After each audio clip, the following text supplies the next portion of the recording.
साथियों, जब कोई व्यक्ति अपनी स्वाधीनता और नागरिकता से वंचित हुए बिना किसी परिवार विशेष का सदस्य नहीं रह जाता था, उसे कम से कम प्रांत छोड़ने के लिए कह दिया जाता था। उदाहरणार्थ, जब एक स्वतंत्र नागरिक जबरदस्ती किसी अन्य के अधिकार में पहुंच जाता था या किसी का गुलाम बने बालक की उसकी दास्ता से उसका पिता उसे वैधानिक रूप से मुक्त करा लेता था। नागरिकता मूल रूप से जन्म से प्राप्त होती है। वैधानिक रूप से विवाह के बाद उत्पन्न संतान पिता की स्थिति पर पहुंचकर नागरिक बन जाती थी, बशर्ते कि पिता भी पुत्रोत्पत्ति के समय वैधानिक रहा हो। यदि नागरिकता प्राप्त ना हो तो संतति को माता की स्थिति मिलती थी। ऐसी परिस्थिति से उत्पन्न होने पर दास भी नागरिकता प्राप्त कर लेता था। यह नियम इलियसेंट्रिया और जूलिया नोरवाना विद्वानों द्वारा संशोधित किए गए। इसके अनुसार कुछ निश्चित मामलों में मुक्त व्यक्ति केवल विदेशी का दर्जा पा सकता था। अन्य संशोधनों के लागू होने पर हर दास लगातार मताधिकार और नागरिकता पाता रहा।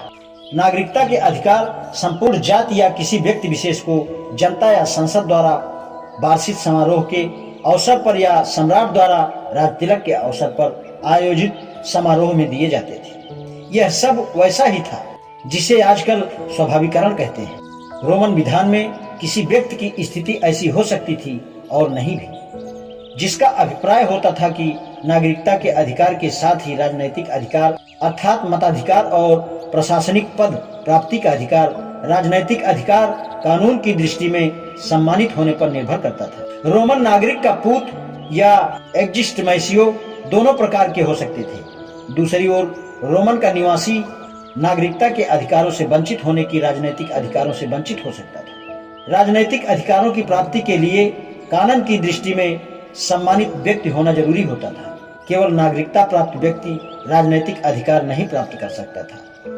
दो स्थितियों में राजनैतिक अधिकार प्राप्त हो सकते थे: स्वाधीनता खत्म होने पर या अपराधी सिद्ध होने के बाद दंड भुगतने पर। स्वाधीनता की समाप्ति पर राजनैतिक अधिकार पूर्णतः समाप्त हो जाते थे।